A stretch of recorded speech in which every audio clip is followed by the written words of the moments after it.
Tapos patutuyuin natin ng mga ilang araw para siguradong walang grounding o hindi grounded.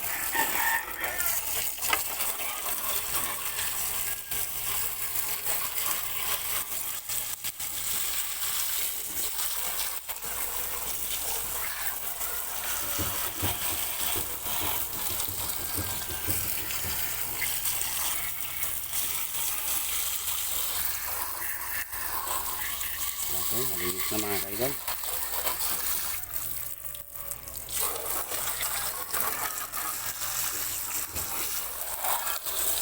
Yung variable capacitor or tuner, baka magpapalit na tayo nito kasi pag tinaas ng tubig yan at liyagan na tuyo, so magkakaroon ng grounding, humuhugong yung mga signal,